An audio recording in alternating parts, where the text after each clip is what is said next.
नमस्कार प्यारे बच्चों, आज का जो सेशन है उसमें हम डिस्कस करेंगे प्रॉपर्टीज़ ऑफ सॉइल। और सबसे पहले हम बात करते हैं सॉइल टेक्सचर्स की। इसी को हिंदी में मदा बनावट या मदा कणा आकार, मतलब कणों का आकार इसको कह देते हैं। तो देखो, कणों के आकार बताते हैं। कणों के आकार में सबसे पहले बात करते हैं तो जो सॉइल टेक्सचर्स क्या होता है, टेक्सचर्स का मतलब होता है आप जब अपने घर से बाहर निकलो, है ना, बाहर निकलो या अपने खेत में जो आपको दिखाई देता है वो क्या है, वो है सॉइल टेक्सचर। ठीक है, आप घर से बाहर निकलते ही आपको जो मिट्टी दिखाई देगी वो उसका टेक्सचर है। खेत में जाओगे आप देखोगे वो उसका टेक्सचर है। और टेक्सचर ऐसी चीज़ है जो कभी भी नहीं बदलती, चाहे टिलेज ऑपरेशन करो चाहे जो कुछ करो, वो हमेशा वैसी ही रहती जैसी है। क्यों? क्योंकि वो किससे बनी हुई होती है। तो जो ये टेक्सचर जो बना हुआ होता है ये बना हुआ होता है किससे, सैंड, सिल्ट और क्ले से। ठीक है, मतलब सॉइल टेक्सचर क्या है, ये है relative proportion of sand, silt and clay. क्या है ये, relative proportion of sand, silt and clay. Sand, silt and clay. ठीक है, sand relative proportion of sand, silt, clay, sand, silt and clay particle of soil. Soil के जो particles हैं, कौन से, सैंड, सिल्ट और क्ले, उसका जो रिलेटिव प्रोपोर्शन होता है। रिलेटिव प्रोपोर्शन का मतलब जो अनुपात होता है सॉइल के अंदर, सैंड भी होती है, सिल्ट भी होती है और क्ले भी होती है। तो जो अनुपात होता है ना, जिस अनुपात में ये सैंड, सिल्ट और क्ले पाई जाती है उसी को हम कह देते हैं सॉइल टेक्सचर, और ये कभी भी चेंज नहीं होता है। ठीक है, हम क्या कह सकते हैं इसको, मैं हिंदी में लिखूँ तो क्या होगा, सॉइल के जो पार्टिकल्स, मृदा के जो पार्टिकल्स है, कण है, मृदा के कण कौन कौन से, सैंड, सिल्ट और क्ले, इनका जो सापेक्षित अनुपात है उसको हम क्या कह देते हैं, सॉइल टेक्सचर। ठीक है,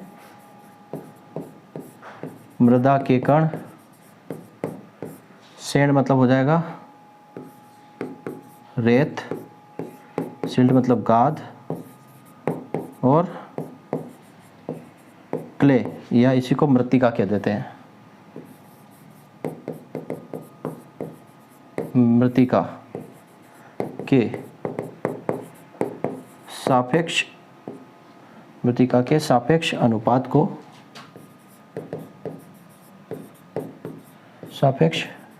को क्या कह देते हैं, मृदा कणाकार या सॉइल टेक्सचर कह देते हैं। अब बच्चा इसमें एक चीज़ ध्यान रखना, ये जो सैंड, सिल्ट और क्ले हैं, सैंड, सिल्ट और क्ले हैं, इन तीनों को मिलाकर क्या कहा जाता है, इसको समझो। जो सैंड है, सिल्ट है, सैंड, सिल्ट और क्ले, इन तीनों को क्या कहा जाता है बच्चों, इनको कहा जाता है soil separate.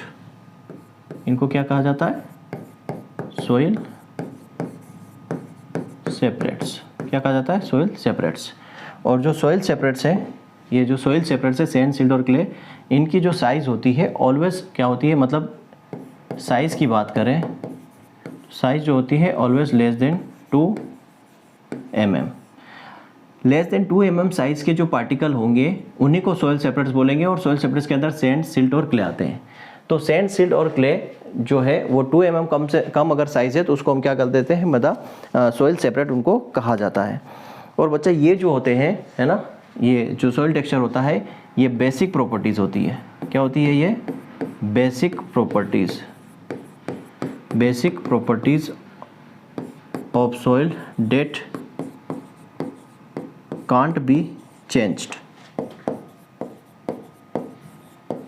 Date can't be change, मतलब ये परमानेंट प्रॉपर्टी है।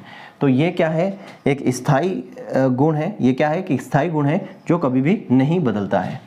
ठीक है, क्या है ये, स्थायी गुण है जो नहीं बदल सकता। किसके द्वारा, टिलेज के द्वारा। ठीक है, टिलेज ऑपरेशन करो या जो कुछ उसमें आप करो, ऑर्गेनिक मैटर मिलाओ, कुछ भी मिलाओ, लेकिन ये जो इसकी बेसिक प्रॉपर्टीज है सॉइल टेक्सचर्स की, वो कभी भी नहीं बदलेगी। वो जिस प्रोपोर्शन में है उसी प्रोपोर्शन में रहती है। चाहे आप टिलेज करो, ऑर्गेनिक मैटर डालो या कुछ भी सॉइल के अंदर करो, आप कुछ भी छेड़छाड़ करो सॉइल के साथ, उसका जो प्रोपोर्शन है वो सेम रहने वाला है सैंड, सिल्ट और क्ले का। इसलिए इसकी प्रॉपर्टीज कभी चेंज नहीं होती है। मतलब ये क्या है, ये एक स्टैटिक प्रॉपर्टीज है। क्या है ये, स्टैटिक स्टैटिक प्रॉपर्टीज़ है। स्टैटिक प्रॉपर्टीज़ का मतलब स्थायी, ठीक है, स्थिर प्रॉपर्टीज जो कभी नहीं बदलती। स्टैटिक मतलब क्या हो गया, स्थिर या स्थायी, स्थिर गुण या स्थायी गुण है, ठीक है, स्थिर गुण होता है जो कभी भी नहीं बदलता, ये परमानेंट प्रॉपर्टीज होती है सोइल की। क्लियर, इतनी बात समझ में आ गई। चलिए अब यहाँ पे बात करते हैं, ये सैंड, सिल्ट और क्ले को हमने क्या बोला, सोइल सेपरेट। अब इस सोइल सेपरेट को मेजर कैसे करेंगे, मतलब एनालाइज कैसे करेंगे साइज को। तो जो ये सोइल सेपरेट्स हैं, सोइल सेपरेट्स, अब सोइल सेपरेट्स में क्या, वही सैंड, सिल्ट और क्ले, ठीक है, ये तीन जो क्या है सोइल सेपरेट्स हैं। अब इन सोइल सेपरेट्स को कैसे आप एनालाइज करोगे, मतलब एनालाइज करना का मतलब इनकी साइज़ कैसे पता करोगे। तो इसका अमाउंट या साइज़ पता करने के लिए मेथड यूज़ होती है वो मैकेनिकल एनालिसिस, मैकेनिकल एनालिसिस या पार्टिकल साइज एनालिसिस, या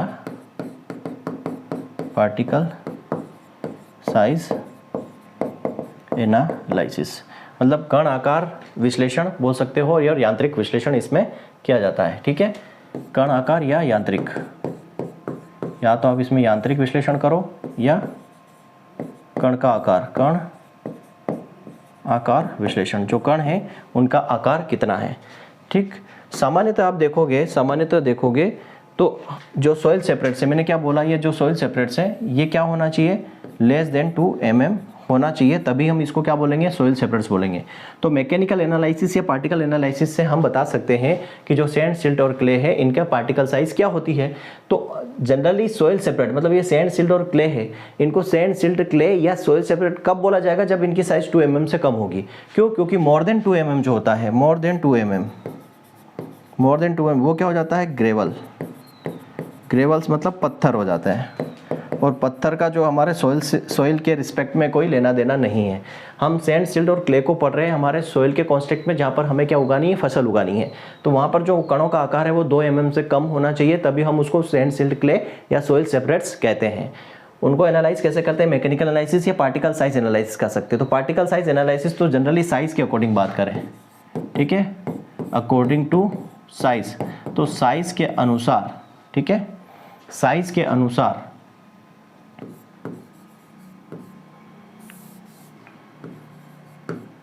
आकार के अनुसार देखो तो 4 कैटेगरी इसमें मिलती है।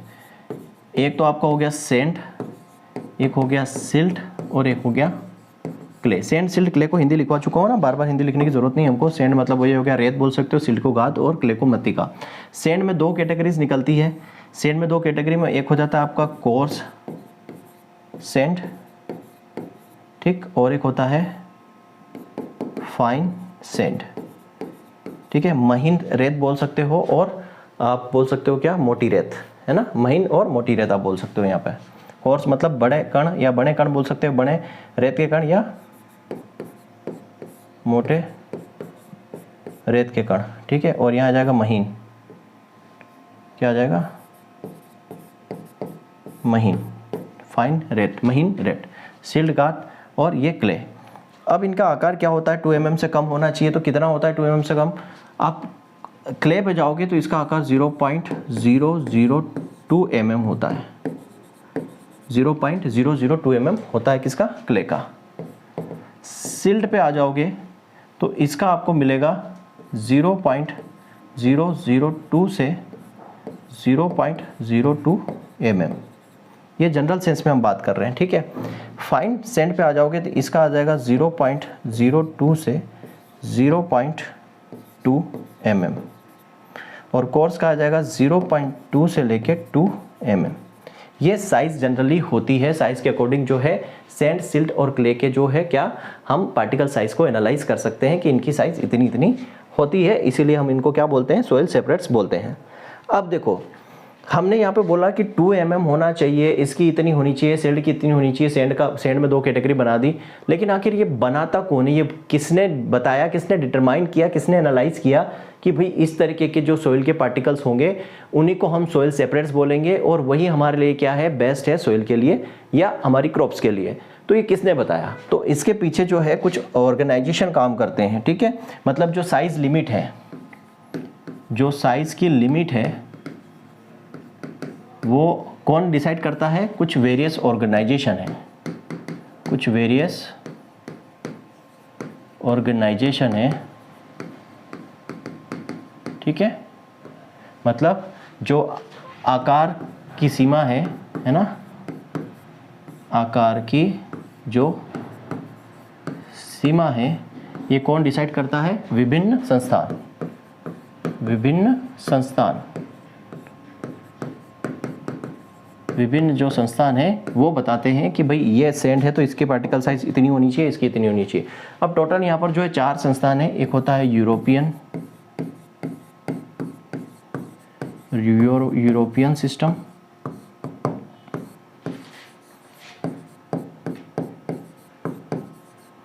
European system.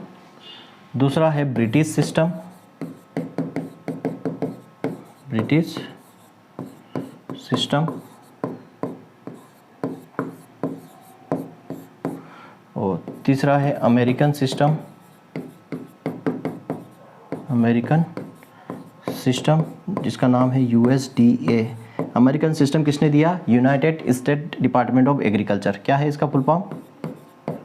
यूनाइटेड स्टेट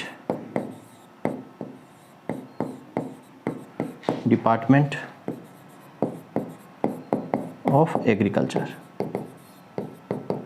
इसके द्वारा जो है ये अमेरिकन सिस्टम दिया गया है, ठीक है। मतलब संघ राज्य विभाग कृषि का क्या है? संघ राज्य विभाग, ठीक है। संघ राज्य विभाग कृषि का संघ राज्य विभाग। क्या बोलोगे? यूनाइटेड स्टेट मतलब संघ राज्य विभाग कृषि का संघ राज्य विभाग। तो ये अमेरिकन सिस्टम है। चौथा जो सिस्टम है वो ISSS। ISSS का मतलब होता है international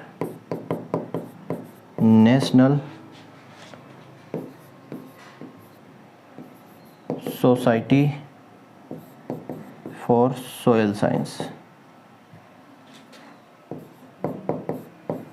international society for soil science, ठीक है। मृदा विज्ञान के लिए अंतर्राष्ट्रीय समिति, सोसाइटी, ठीक है, अंतर्राष्ट्रीय सोसाइटी, ठीक है। मृदा विज्ञान के लिए अंतर्राष्ट्रीय अंतर्राष्ट्रीय सोसाइटी, ठीक है। तो ये जो है इंडिया इसी को फॉलो करता है, ठीक है। इंडिया जो है इसी को फॉलो करता है। अब मैं ये जो कब बना था बच्चा, ये लगभग 1934 के आसपास। वियना जो है इसका हेडक्वार्टर है, ये वियना इसका हेडक्वार्टर है। किसका? International society of soil science. Vienna इसका क्या है? हेडक्वार्टर है। और ये 1924 में बना था। कब? 1924 में। अब इसी का देखते हुए बना हमारा इंडियन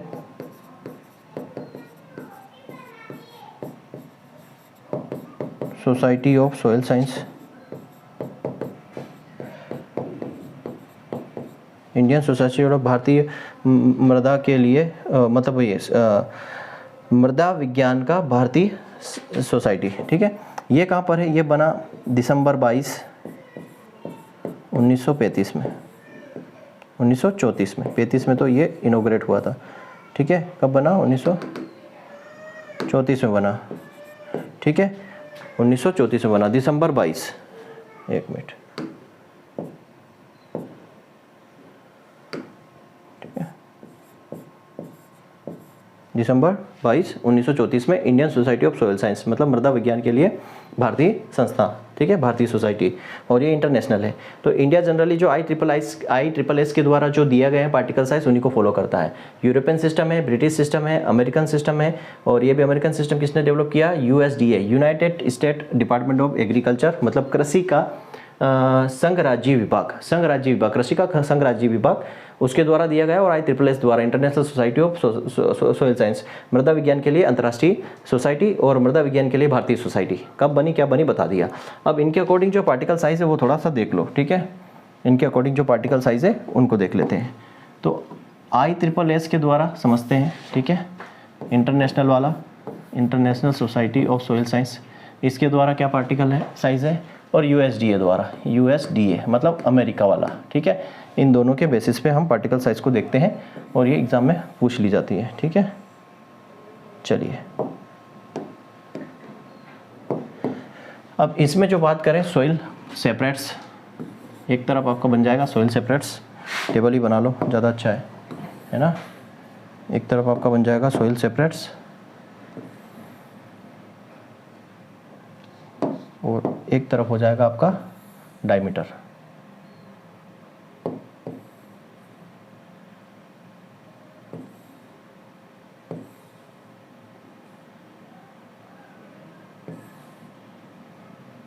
ठीक है, एक तरफ हो जाएगा सॉइल सेपरेट और एक तरफ हो जाएगा डायमीटर।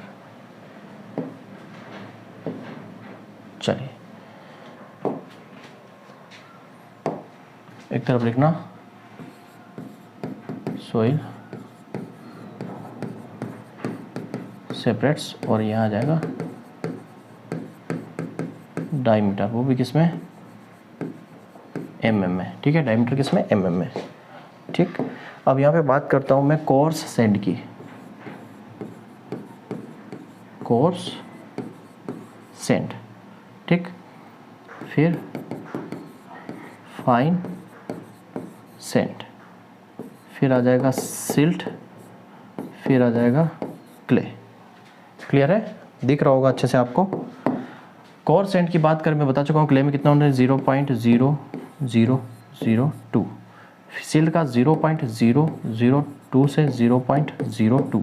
देखो यहाँ 0.002 से कम था तो यहाँ लेना है 0.002 और फिर एक शून्य कम कर देना, एक शून्य कम करोगे 0.02, फिर 0.02 यहाँ लिखोगे, एक शून्य और कम करोगे तो 0.2 आ जाएगा, फिर 0.2 यहाँ लिखोगे, एक शून्य और कम करोगे तो सीधा क्या आ जाएगा 2, और 2 से ऊपर जाओगे तो क्या हो जाता है, वो ग्रेवल्स हो जाते हैं। समझ गए बात को।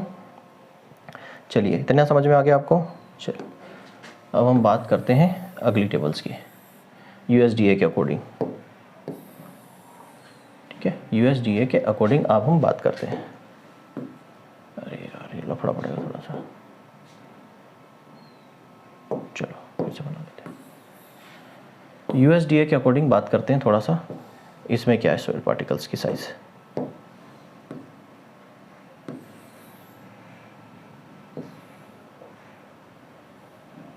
ठीक, दोनों इंपॉर्टेंट है इसलिए हम इनकी बात करेंगे।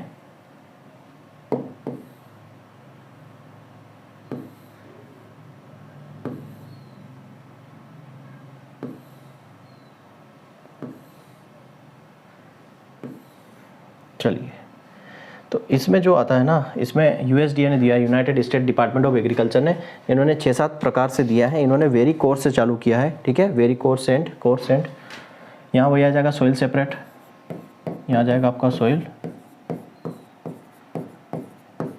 सेपरेट्स और यहाँ आ जाएगा डायमीटर। डायमीटर किस में, mm में, ठीक। यहाँ आ जाएगा वेरी कोर्स सेंड, बहुत मोटी रेत, ठीक है। यहाँ आ जाएगा कोर्स सेंड, मोटी रेत। यहाँ आ जाएगा मीडियम सेंड, मध्यम रेत, और आ जाएगा फाइन सेंड, ठीक है। फाइन सेंड आ जाएगा। फाइन सेंड के बाद आ जाएगा आपका वेरी फाइन सेंड,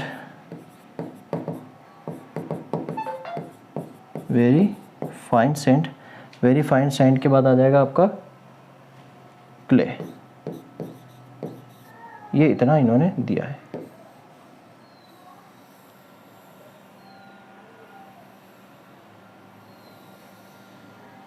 ठीक, चलो अब इसका डायमीटर देखो। इसका डायमीटर तो वही 0.002 0.002 से यहाँ पर शुरू हो रहा है और फिर 0.05 आ जाएगा यहाँ पर, 0.05 से लेके 0.10, ठीक है। 0.10। एक मिनट बच्चा लोग, बच्चे का कॉल था है ना, इसलिए थोड़ा सा हम रुके थे। चलिए 0.05 है, ठीक है। ये 0 है। 0.05 से लेके 0.10 और 0.10 से लेके 0.25 आ जाओगे। 0.25 से लेके 0.50 आ जाओगे और 0.50 से 1.00 आ जाओगे और 1.00 से लेके 2.00 पे आ जाओगे, ठीक है, 1 से 2 तक। ये USDA के अकॉर्डिंग है, ठीक है बच्चा लोग। तो ये ISSS के अकॉर्डिंग और USDA के अकॉर्डिंग पार्टिकल साइज़ ये होती है। कभी अगर जनरली ये एग्ज़ाम में पूछी जाती है क्योंकि ये IMP है, बिकॉज अपना इंडियन सोसाइटी भी इसी को जनरली फॉलो करती है, बट दोनों का भी याद रखिए, है ना, कुछ भी पूछा जा सकता है एग्ज़ाम में, ठीक है। अब हम बात करते हैं एनालाइज द पार्टिकल साइज, है ना, कुछ और एनालाइज हम कर सकते हैं, analysis of particle size. Particle size को एनालिसिस करने की और भी मेथड्स हैं, ठीक है, मतलब कि जो कण का आकार है ना, पार्टिकल की जो साइज है उसको हम कैसे विश्लेषण करें, कण आकार का विश्लेषण, ठीक है, कैसे हम करेंगे। देखो, एक होता है स्टोक लॉ। क्या होता है? Stoke law.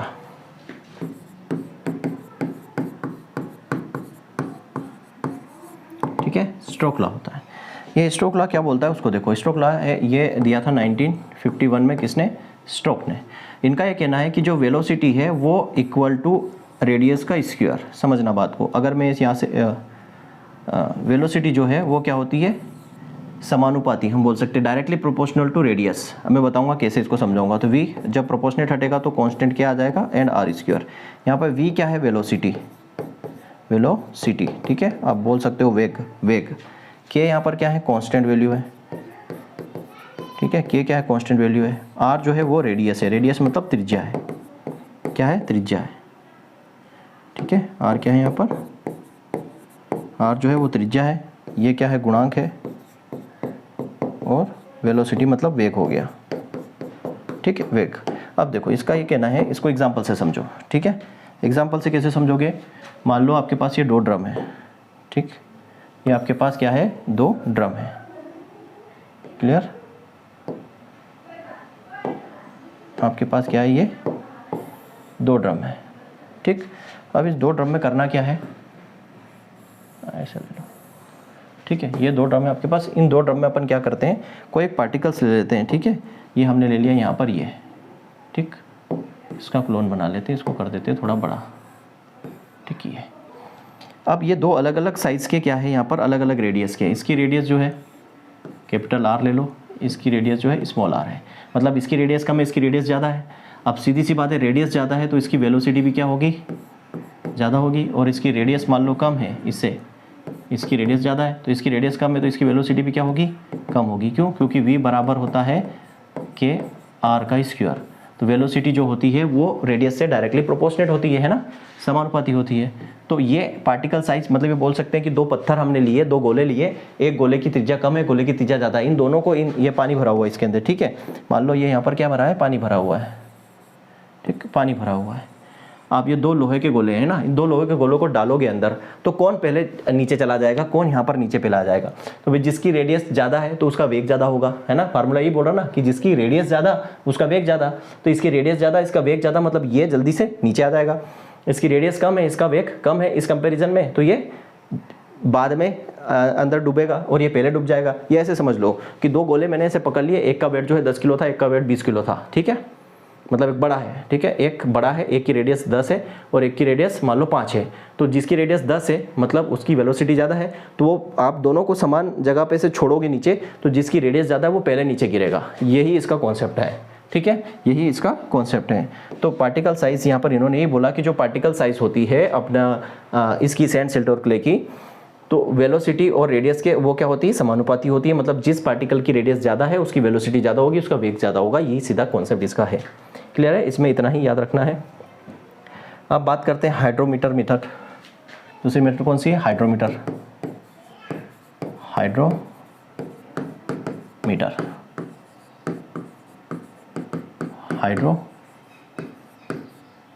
हाइड्रोमीटर मेथड्स, ठीक है। ये हाइड्रोमीटर मेथड्स क्या है? हाइड्रोमीटर मेथड्स में क्या होता है? ये यहाँ पर हम क्या चेक करते हैं? सॉइल टेक्सचर का एनालिसिस करते हैं। सॉइल टेक्सचर्स को क्या करते हैं? एनालाइज करते हैं, एनालिसिस करते हैं, ठीक। Soil texture analysis in all soil except, किसको छोड़ के, calcareous, calcareous and organic soil, calcareous और ऑर्गेनिक सॉइल, कैलकेरियस और ऑर्गेनिक सॉइल को छोड़कर सभी प्रकार की सॉइल में हाइड्रोमेट्रिक मेथड का यूज़ किया जाता है सॉइल टेक्सचर को एनालिसिस करने के लिए। ठीक है, याद रखना, ऑर्गेनिक और कैलकेरियस सॉइल को छोड़कर, ठीक है, ऑर्गेनिक हम बोल सकते हैं क्या, कार्बनिक एवं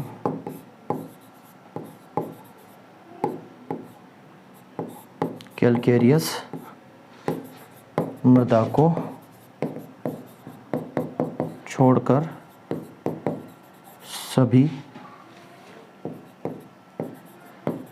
मृदा में मृदा कण का विश्लेषण कर सकते हैं, मृदा कण का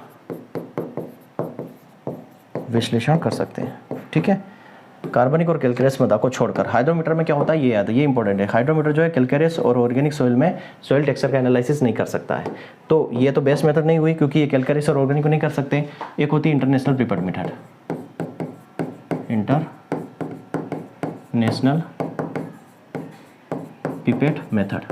ये इंटरनेशनल पिपेट मेथड जो है ना बच्चा, अंतर्राष्ट्रीय पिपेट विधि, ठीक है,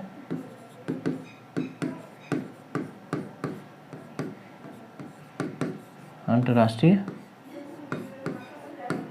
पिपेट विधि, अंतर्राष्ट्रीय पिपेट विधि जो है ये मोस्ट एक्यूरेट मेथड है। ठीक है, कैसी, ये मोस्ट एक्यूरेट मेथड है, मोस्ट एक्यूरेट मेथड है, सबसे सटीक विधि है। ठीक है, सबसे सटीक विधि,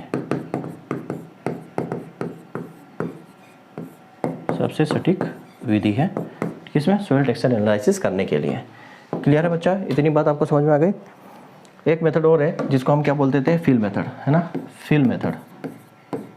फील्ड मेथड में क्या करते हैं, फील्ड मेथड में क्या करते हैं, हम हाथ से छूकर बता सकते हैं, हाथ से छूकर हम फील करते हैं कि यहाँ पर क्या है, सैंड सिल्ट और जो पार्टिकल्स हैं, क्ले के पार्टिकल्स हैं, वो किस तरीके से हैं। लेकिन इसके लिए काफ़ी एक्सपीरियंस चाहिए। जो साइंटिस्ट होते हैं, जो 10-20 साल का उनका एक्सपीरियंस होता है, वो फील्ड मेथड से बता सकते हैं कि यहाँ पर जो है सॉइल का जो टेक्सचर है वो कैसा है। ठीक है, चलिए, तो ये बात हो गई। अब नेक्स्ट हम बात करेंगे यहाँ पर सॉइल टेक्सचर क्लासेस की, सॉइल टेक्सचरल क्लासेस या क्लासिफिकेशन। ठीक है, सॉइल टेक्सचरल क्लासेस की हम यहाँ पर बात करेंगे। सॉइल टेक्सचरल क्लासेस की बात करें तो सॉइल टेक्सचरल क्लासेस के बारे में, इसमें क्या इंक्लूड होता है, सॉइल टेक्सचरल क्लासेस में केवल मिनरल्स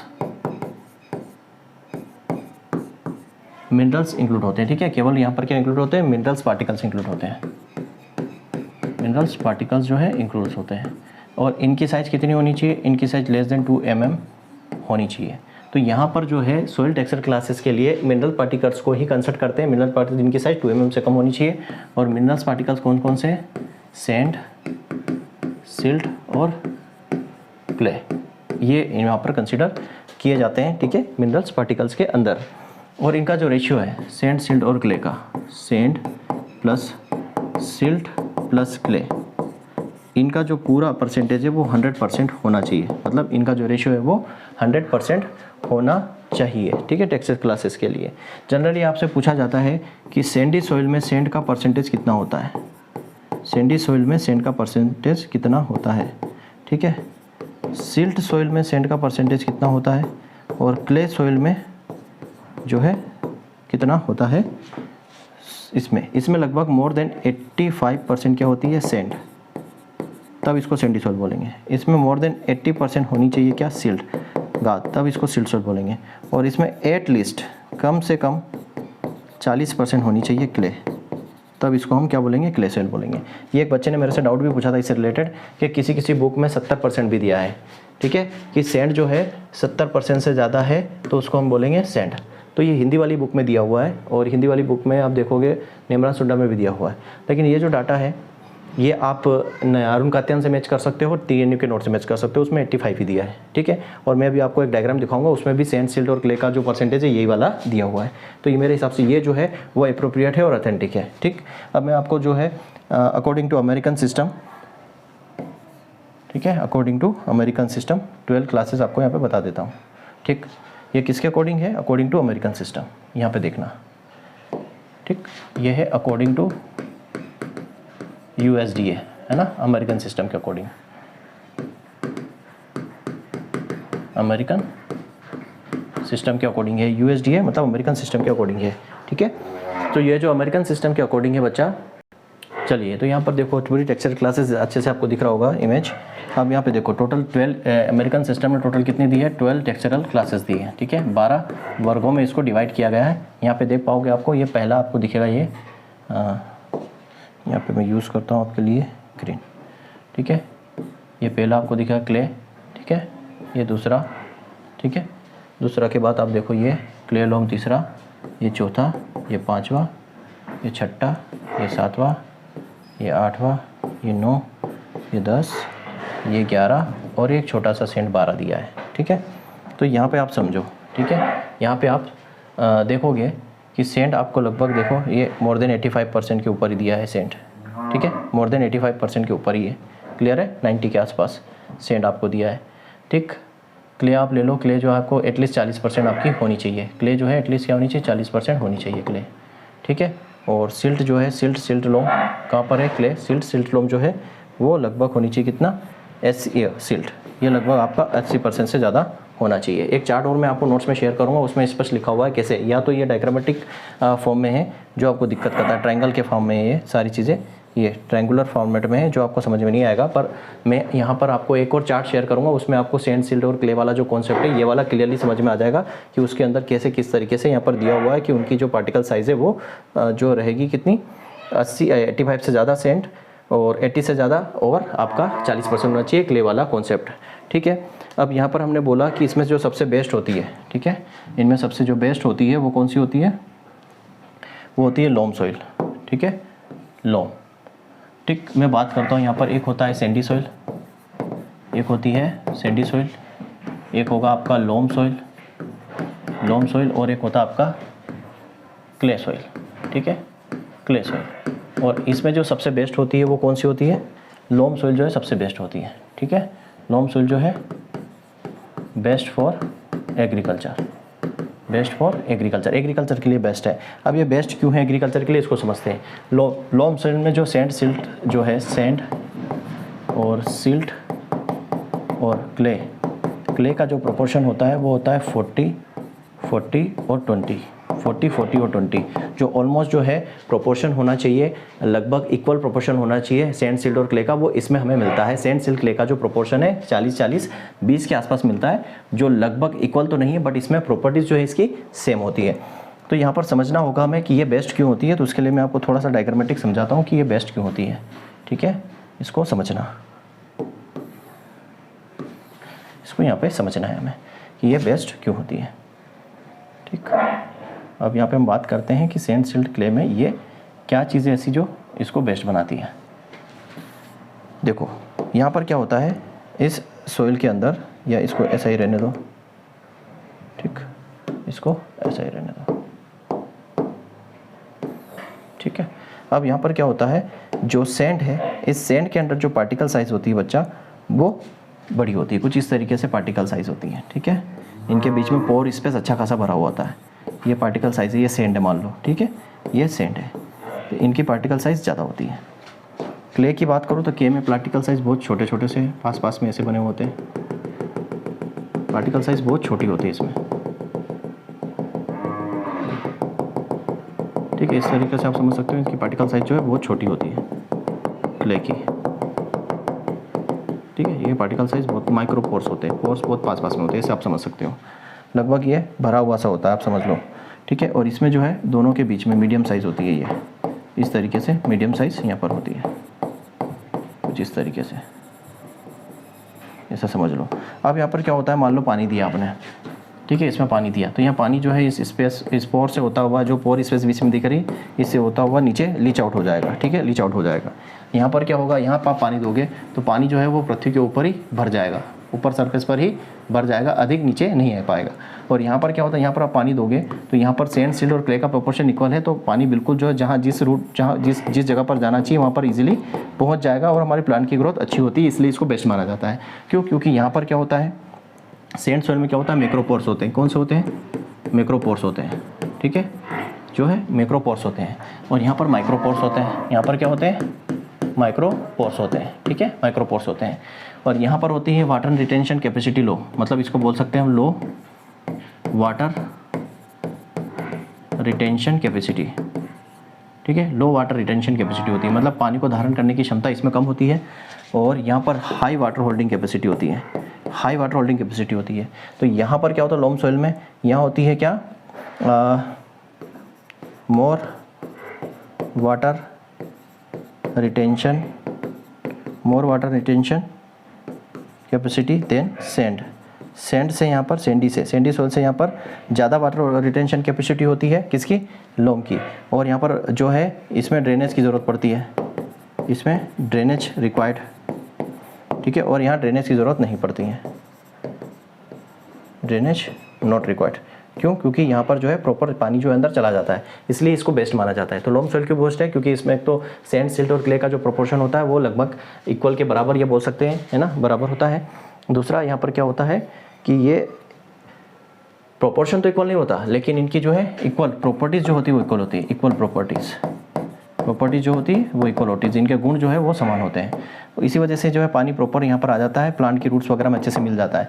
सैंड में क्या होता है, नीचे की तरफ चला जाता है, इन्फिल्ट्रेशन हो जाता है। और यहाँ पर वाटर होल्डिंग कैपेसिटी बहुत ज़्यादा होने की वजह से पानी ऊपर ही रह जाता है और ड्रेनेज हमें वगैरह करना पड़ता है। इस वजह से लोम सॉइल जो बेस्ट होती है एग्रीकल्चर के लिए। तो बच्चों, आज के लेक्चर में हमने समझा सॉइल टेक्सचर को। नेक्स्ट लेक्चर में हम स्ट्रक्चर और 1-2 प्रॉपर्टीज एक साथ कर लेंगे। आज के लेक्चर में इतना ही। Thank you very much.